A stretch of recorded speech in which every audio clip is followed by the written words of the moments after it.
Pay me, pay me, pay me my silver now. Pay me or go to jail. Pay me my silver Hey guys, now. we're roadtoruta.com. It is, what is the date? The 3rd, I believe. Yeah, it's the 3rd. 4th? 5th? 4th. Wednesday, the 4th, September. We are inching into the most crazy time. You think it's been crazy so far? We are inching into the most crazy time in human history. The end of a global unbacked fiat monetary system. There has never been a global unbacked fiat monetary system until the last 100 years.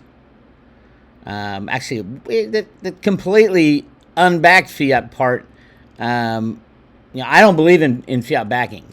I think when you lose the faith and confidence of the population who is using this form of currency, you can't go back to backing U.S. dollars with gold. No one would trust, unless they're fully redeemable, and governments don't give up that kind of control. You would have to go back to a real gold and silver standard, where you can take your fiat money that says, it will say redeemable in gold, to a bank, and they have to redeem it.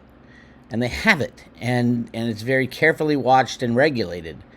We left that when Nixon took us off the gold standard. It was pretty much gone in the 1930s, or even you could say the invention of the Fed, which was 100%, in my opinion, this is just my opinion, the actual reason for creating the Fed was that the U.S. government and the U.S.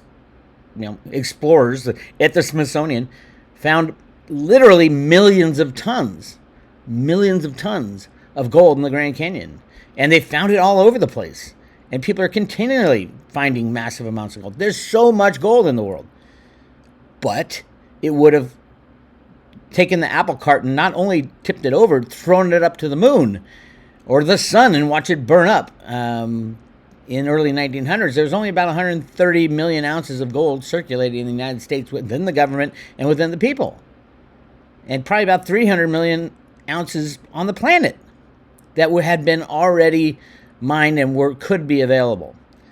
If you find billions and billions of ounces at one spot within the Grand Canyon, up and down the Colorado River, actually, it's in the, at least that find was in the banks of the Colorado River. It's placer gold. It's little specks of gold.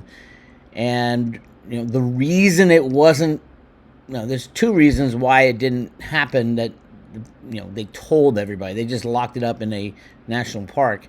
But the reason was it would have disrupted the entire global monetary system at the time, which was gold. And the other reason, they wanted to keep control of a slowly disseminating the gold to everybody, which they've been doing for the past 100+ years. The problem is, who is everybody? Mainly the rich people of the world own all the gold. You guys want to go back onto a gold standard, at least from what we're told, the banks would continue to control all the gold. The banks and the central banks of each country would, and the citizens wouldn't participate in that. And you would have to beg on the kindness of your government to give you money, which I think is bullshit. So, yeah, it is interesting. It is interesting being at that end days of a global unbacked fiat monetary system that should have never been. But hey, we get to live through it, right? I know it's not easy. I mean, just wait till all exchanges put everything at zero. And all of a sudden your gold and silver at $0. It's like, what? How can this be? Because they are derivative markets. They aren't real exchanges. These are derivative exchanges that price the gold and silver. Now they're beginning to be more physical markets, especially in China, the Hong Kong exchange. But, it's really not yet. So we don't know the price of gold. We don't know the price of silver. We don't know how much gold and silver there is in the world. I highly suspect there's a lot more gold than there is silver. And I do believe once the cracks start to form and are allowed to run in the banking system that has $3 quadrillion worth of derivatives, that silver will overtake gold as far as the gold-silver relationship and ratio. There's nothing in the law that says, oh my God, silver can go under 16 to 1.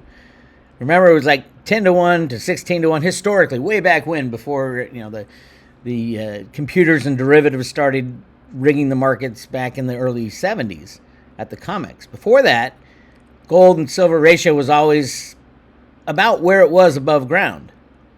So they said, anywhere ranging from 10 to 20 to 1. Right now it's 80 to 1 because of the derivatives. But in actuality, we have used so much silver on the industrial side, it's just shocking. So no, there is not an equal amount of gold and silver on the planet.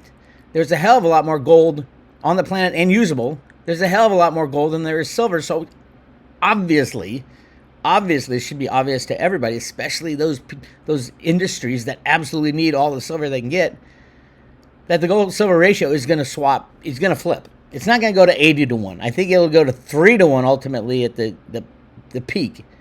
And then everybody will be searching for silver. Everybody who immigrated to the United States from Mexico and South America are going to run back to their country because all their relatives are getting rich. Why? They came to the U.S., other than the people who came to destroy us, but most immigrants come to the U.S. for a better life. If the life they led back in Mexico, for example, is better because all their friends and family are getting rich from all the silver mines when silver's $1,000, $2,000, $3,000 an ounce, they're going to run back. You don't need to deport anybody. That's why Mexico, when Trump went down to Mexico to talk to the president of Mexico, Trump came back and said, yeah, they support the wall and they're going to pay for it. That's why they would pay for it. They can't handle all the Americans running into Mexico to get all the silver. Everything is on its head right now. And I'm happy to report the insanity of California is getting a little dose of reality. This whole reparations thing for black people who claim that they were slaves. And first of all, California slavery was always illegal. Second of all, as far as I know, there aren't any traditional slaveholders in California today, or any relatives that are still alive who have been slaves in California. As far as the reparations, it's literally coming from the Democratic Party that's trying to destroy the fabric of the United States of America. And the shocking amounts. I live in California, and Governor Newsom and the crazy Democrats and the people in Congress who were voting for this they wanted like $6 million per black person in California to get reparations from slavery days. It was so insane and so crazy. Even the black people I know were like, I don't know what the fuck's going on. And it was like the white Democrat intellectuals that were behind it. And then you give people that little glimpse of, hey, you're gonna make off really well, and they're gonna run with it. Absolutely, there is a contingency of political influencers in the African American side that are absolutely behind this bill, and they thought they were going to get it because Gavin Newsom was telling them, yeah. The congressional people in California were saying, yeah, you're going to get $6 million apiece, not saying where they're going to get the money and what constitutes black or African American. Do you have to be 100%? And how do you prove it? It's just, the whole thing was so insane. And we got wrapped up in the insanity. And finally, California scuttles reparations bill as supporters denounce a political bait and switch. Of course, the people who are advocating this are going to be mad because the idiots in California politics are saying, yeah, we're going to give you $6 million a piece. I know we don't have it. San Francisco was the worst. Anyway, here's an article on Zero Hedge. We previously discussed here, and here, the push for reparations in California that has been touted by California Governor Gavin Newsom and Democrats for years. After the Democrats campaigned on the issue in the past elections, I wrote a column about how this bill had come due after years of delay for study and recommendations. The legislature, however, just stamped the bill, returned to sender, and shelved the two reparation bills with the reported support of Gavin Newsom. The reaction is not surprising that there has been a bait and switch by Democrats on the issue.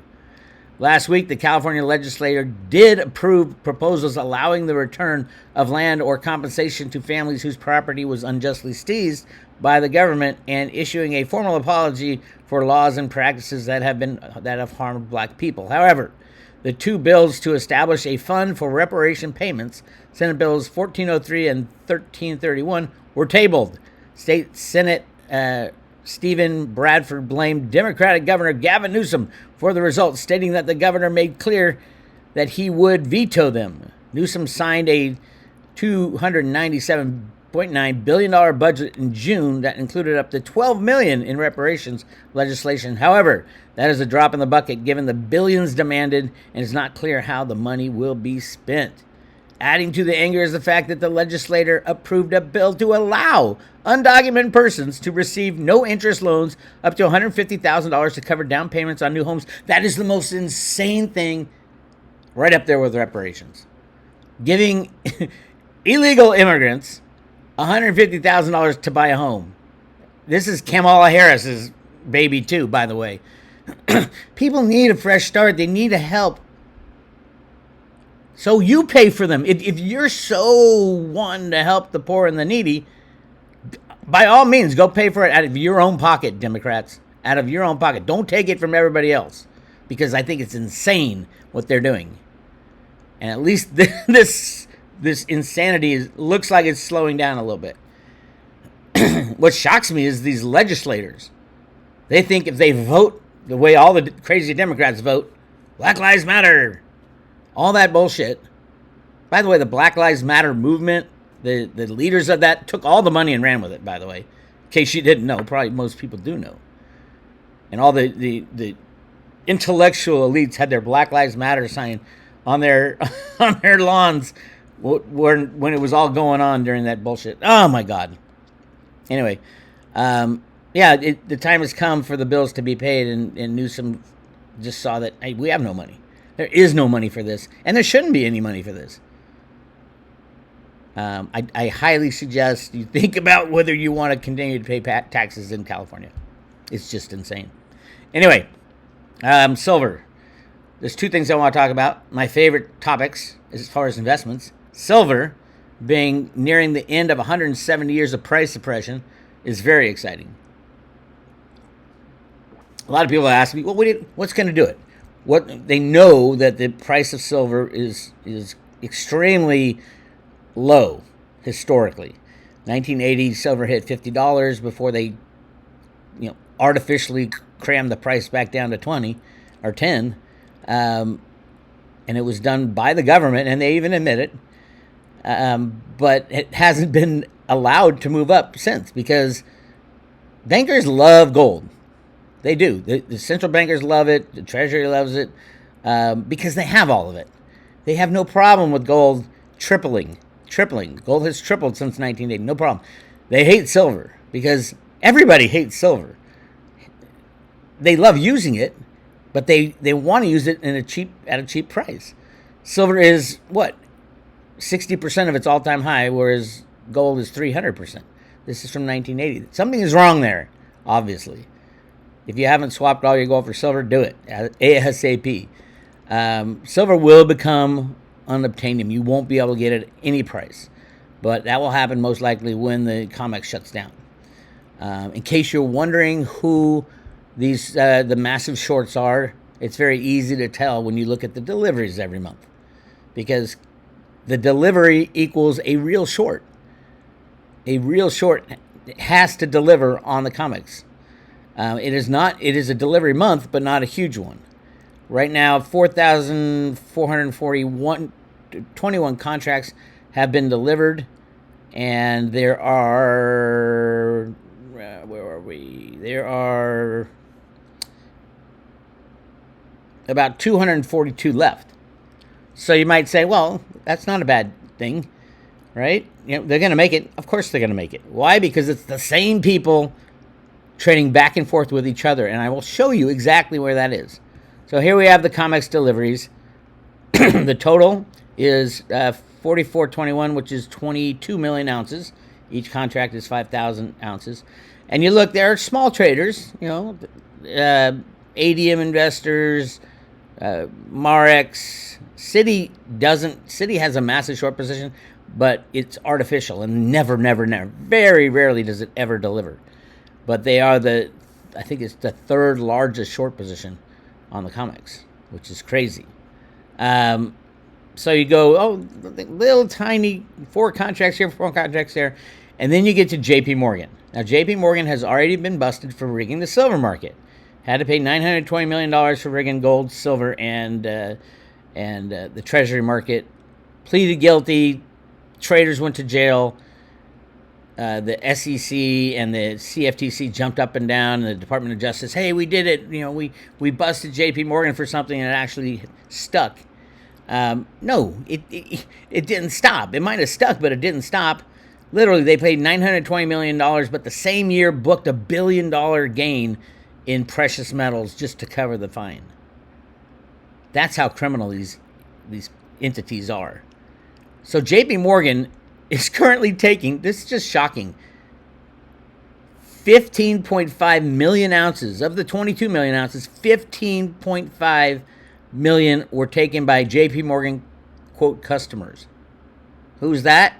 J.P. Morgan affiliates with different side deals. Could it be BlackRock in there? Sure, it absolutely can. Are they working together? Absolutely. Evie Hambro runs the gold silver book for BlackRock. Evie Hambro of the Hambro banking royalty elite. It is so ridiculous. It's embarrassing. There's only a few banks trading back and forth on the COMEX in the literally hundreds of millions of ounces every day to play the game. So JP Morgan takes a large, way over 50% of the deliveries. And who delivered it? A handful of banks that we see over and over. Scotiabank, who's supposed to be out of gold and silver, it had to deliver close to 5 million ounces. Wells Fargo, who is not a big player but is always active these days. This is part of the Bank of America lease or loan. I think it was a lease with a cap back in, which is a loan, of silver from J.P. Morgan. Standard Chartered Bank, who comes out of the blue, and you can see this. I mean, it's all right here. 800,000 contracts, which is, 4 million ounces. Standard Chartered Bank had to hit them up. HSBC, one of the biggest riggers, one of the biggest suppliers of silver. I mean, they're the big short. HSBC has definitely been the big short all year. Look at all the contracts. This time they're paying 7.5 million ounces in delivering 7.5 million ounces of physical silver. By the way, HSBC for a very long time was the hedge book runner for the U.S. Mint, that criminal organization, or the criminal people who run it. I have no problem. I used to love the U.S. Mint. If you don't know, I had a very long interview with the head of Silver Eagle sales at the U.S. Mint. He told me all about the fraud that was going on there. That's still at the front page at roadtoruta.com. Scroll down. You can find a ton of information there. But there's a 3-part interview with a guy named Jack Sermon, who has been the head of Silver Eagle sales just about since the program started in the 1980s. He was on his way out. He didn't really care what he told me. And he said, yeah, you're right. We're breaking the law in so many different ways, but hey, there's nothing I can do about it. It is shocking. But it's still there. So those are the big shorts. HSBC, Standard Chartered Bank will come out of the blue every once in a while and have to pay up. Scotia Capital, and then the big long. This is all derivative plays, and then they take so they'll write a 1-year lease. Most of them are less than 1 year, and just keep rolling them over, and we see that all the time. The big long would be J.P. Morgan, who absconded with over 1 billion ounces of physical silver over the 10-year time period that they were rigging the price lower. It's not rocket science. It really isn't. It's really obvious. Unfortunately, Rustin Benham at the CFTC and all the quote commissioners are completely either clueless or in on the game. Most of them know about the game now, but know that they can't disrupt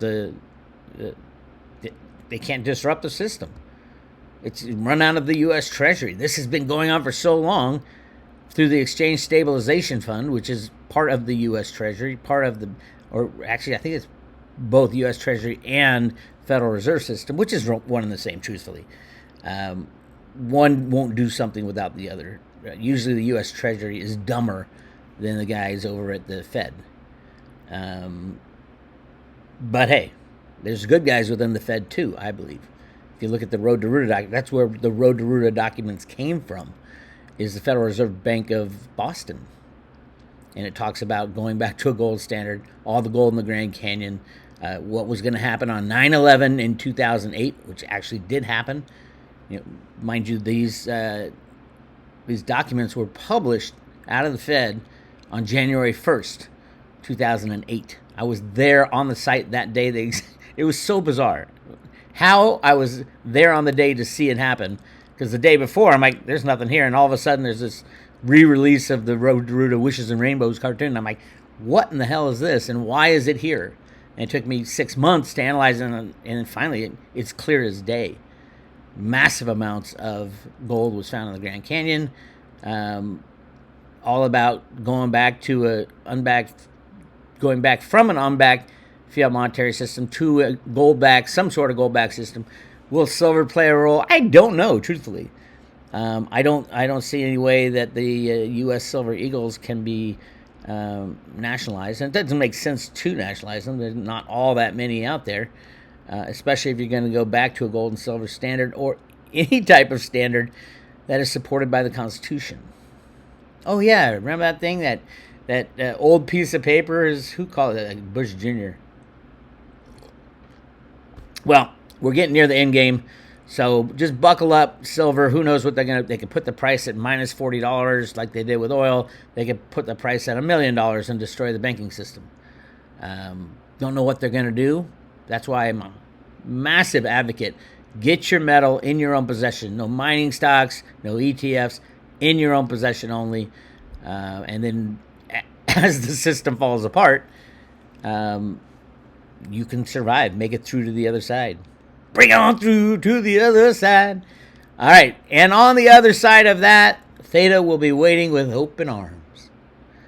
The more time goes by, the more we understand what Theta's doing, the more patents they get for decentralized edge cloud, the more obvious it becomes that Theta will be by far the number one cryptocurrency. Right now it's number 58. And that's the key. When you do this stuff and invest, you want your investment to go crazy because of the research you did, because of what the company is doing or the crypto is doing or whoever's running the show. Right now we're seeing AI type stocks take a little hit. Nvidia is approaching bear market territory. That's trillions of dollars that's going to come out of AI into another form of AI, in my opinion. And that other form of AI, something that does what Nvidia does or can assist Nvidia with the problems with AI. And that is happening. 21 days, by the way, we have the mobile edge node launch. 3.9 billion Android devices will be able to run a Theta edge node from your phone. 3.9 billion. And by the way, Theta is a software. It's a software download so Samsung could download it as a part of an operating system update. It's so insane how big this is, and yet how very few people know it. That's the kind of investment you want. Early days, nobody knows about it, the price is cheap, and it's hard to get. It is hard to get. Because it's so big, Coinbase will not allow it to go on the exchange. Or I think Theta, the people behind Theta, not the management team and all that. I think there are good guys behind it. Absolutely. Every remote viewing I've done, every Jenny reading, there's always been somebody behind the scenes saying, do this, don't do this, just chill out. Things will be fine, don't worry. Is it part U.S. government? I think it is. That's why they won't allow the vast majority of people to get their hands on it until it's ready. It's time. And will it be ready on the 25th of September when this mobile edge cloud, it is a beta release, so it's not the official thing. That won't happen until 2025. But in the beta, Theta was beta for a very long time and worked perfectly. So, yeah. If you're into Ethereum, Theta blows Ethereum away and does the exact same functionality.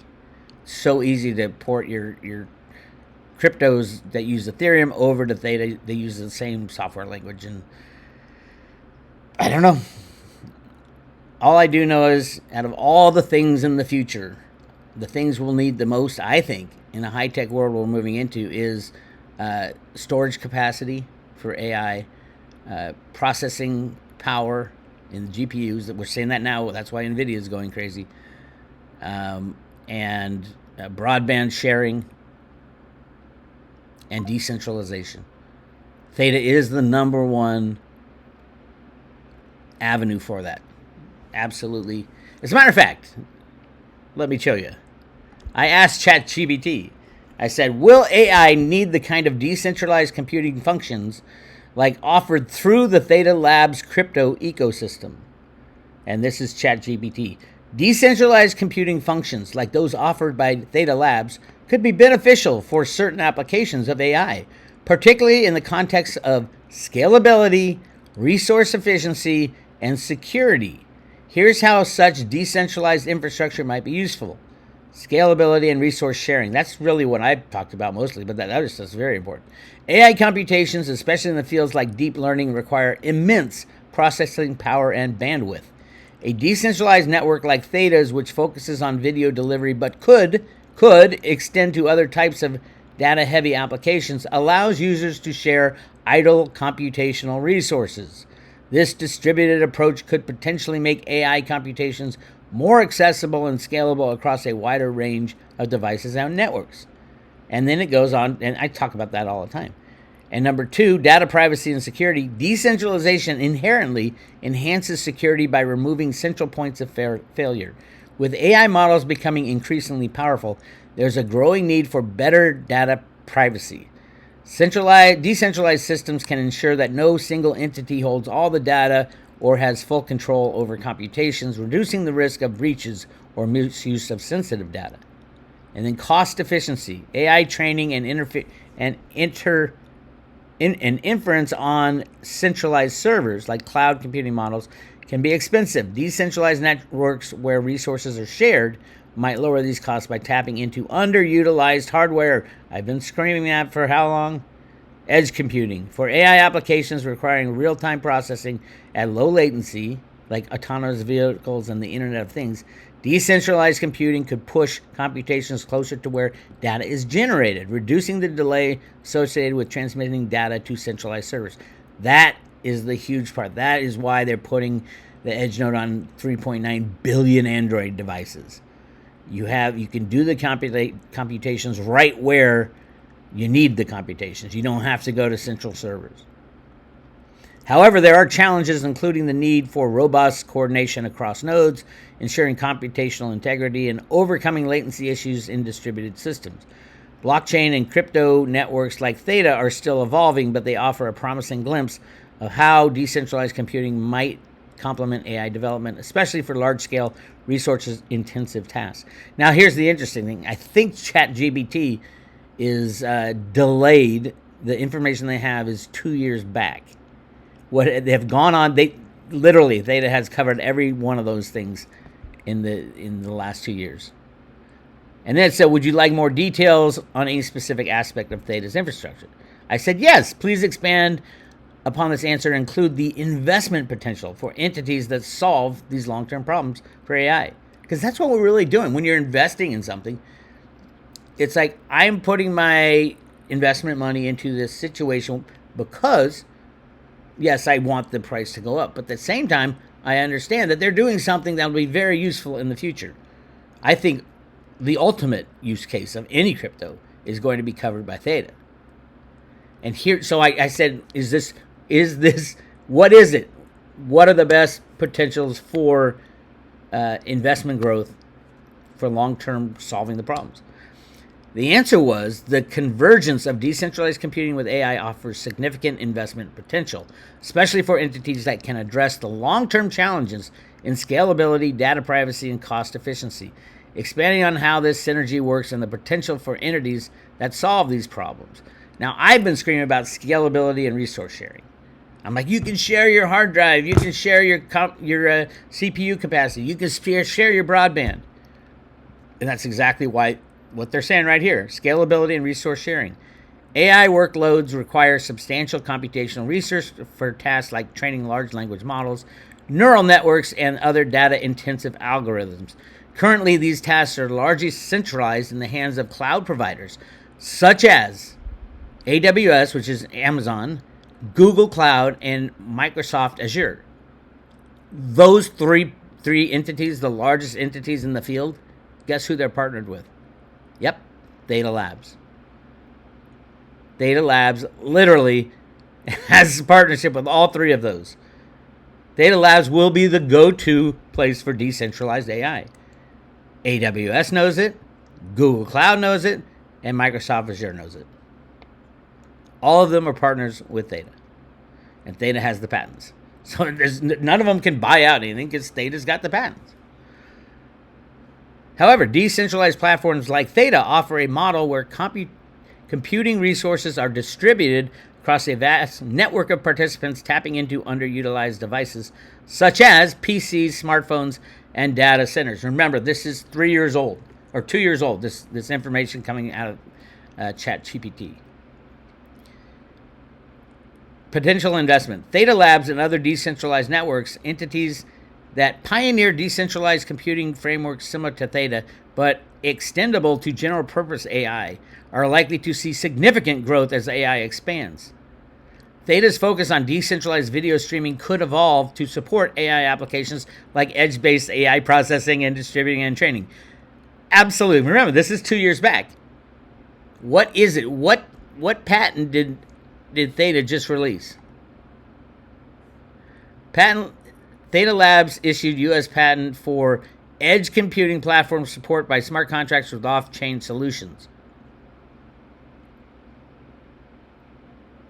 So, 2 years ago, Theta was massively into video. We get that. They've literally conquered that world. And then 2 years of work now, they've got a patent on the Internet of Things type of stuff. Listen, while Edge Cloud supports Gen AI, custom AI models, and decentralized streaming and video transcoding, there is a massive opportunity to expand this to general compute cases. From other AI use cases to smart grids, Internet of Things, to cloud gaming, rendering, and much, much more. Not only can an edge network like Theta's deliver the compute power cheaper by relying on untapped resources, it can do it more flexibly with pay-as-you-go models using Theta-based tokens, TFuel or TNT20, which is T-Drop. As these use cases grow, so will the opportunities for node operators as nodes come into higher demand. This new patent sets foundation for these generalized compute tasks. So what ChatGPT mentioned, Theta could do this 2 years ago. Remember, this data, ChatGPT data, is taken from 2 years ago. Theta's focus on decentralized video streaming could evolve into support AI applications. Bingo, there it is, done it, and of course, there's this announcement. Edge Cloud for mobile, unleashing AI computing on 3.9 billion Android devices.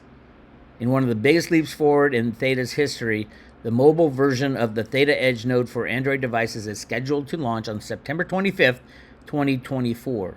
For the first time ever, the Theta team has implemented a video object detection AI model that runs on consumer-grade Android mobile devices, delivering true computation at edge and enabling unparalleled scalability and reach. And then it goes on to say, so mainly it's focused on, the beta is focused on video. And then it goes on to say, this technology has significant applications in the media and entertainment industry, particularly for user-generated content. Users that run the Edge node for mobile apps will earn TFuel rewards for sharing their mobile computational power.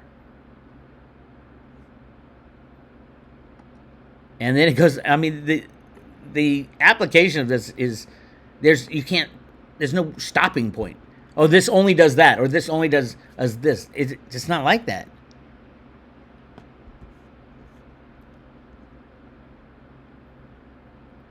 The goal of Edge Cloud for mobile is leveraging up to 3.9 billion active Google Android devices. Remember, Google is a partner with Theta for certain types of AI computational workloads. Android today accounts for 70% of the mobile operating market across 190 countries.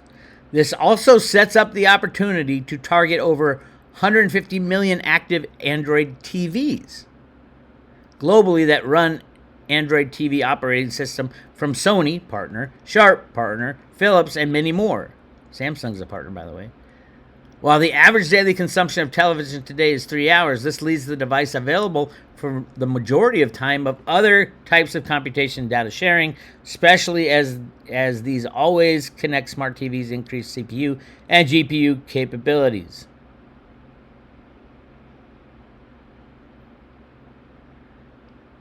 And this is where I love it. Theta Edge Cloud, when fully launched in 2025, aims to seamlessly integrate high-end GPU capability from cloud providers with billions of mobile and smart devices in addition to desktops and laptops into a unified AI infrastructure layer. This opens up a vast market to process on-demand AI workloads, optimizing costs, quality of service, privacy, and device capabilities. Do you see why I've been screaming about Theta for so long? If you think we're going to move into a world, if you think we're going to get past this hump, and this hump being the end of the fiat monetary system, the crashing of exchanges, no more trust in governments, no more trust in centralized entities like the New York Stock Exchange, the bond market, all that stuff. All that is poof going away. It will move to something decentralized. If you think the future is AI and not going backwards, then Theta is what you want. Anyway, there you go. So how do you get Theta? If you're in the U.S., it's very hard. It's very difficult. There are ways, but it's very difficult. No, Coinbase doesn't have it. No, Gemini doesn't have it, or Kraken. Those are the three big ones in the U.S. They don't have Theta or TFuel. At some point they will, and then look out above, right? As soon as Theta comes on Coinbase, all the Coinbase users are going to say, "Oh my God, what is this thing?" They have no clue right now. And when they do a little homework and studying, they're going to. And by the way, once that happens, who's going to be buying? All the people who have already knew about Theta, who have been studying it. Sony, Samsung, Amazon, all of them will be buying. So these partners are not only partners, they're potential investors in Theta tokens. They absolutely are going to need a lot of TFuel if they're gonna use the system. So yeah, I'm buying TFuel more than Theta these days. Theta's fine as a governance token. TFuel is going to blow the roof off. It's at 21 or 22 to 1 right now. I think it will go to 1 to 5 or 1 to 4 even. So if you love Theta, it's kind of like the gold and silver thing. I mean, the gold silver ratio is gonna, potentially invert, because silver's so much more important for an electronic future than gold is. But we'll find out. Anyway, if you go to affiliates at roadtoroad.com, there's a list of all our affiliates. Miles Franklin, Perpetual Assets. Caleb Brown is the place you can get Theta. So you just click on that. It shows you how to get in touch with them. It has a good interview with Jake Boyle, the guy who kind of runs the show over there. And they can set you up. And they have a good trading thing if you're a crypto person. So they can set you up with Theta and TFuel. I recommend buying TFuel at the moment. That's what I got for you. We also have a Theta page on the private road at roadtoroad.com. Teach you how to buy it, store it, and stake it. So go check that out, all you private road members. And if you want to become a private road member, go to roadtoroad.com. Click on subscribe today. And for every 1-year subscription, we're handing out currently 10 Theta, 100 TFuel, and 1,000 T-drop on a piece of paper. It's mailed to your front door. You stick it in your safe with your silver, and you wait. We've been doing crypto giveaways for a very long time. Back when Bitcoin was like $200, we were giving away 0.1 Bitcoin on a paper wallet. Those Road to Ruta investors who did that, Road to Ruta people who bought a subscription got a free 0.1 Bitcoin on a paper wallet. That's today worth almost $6,000.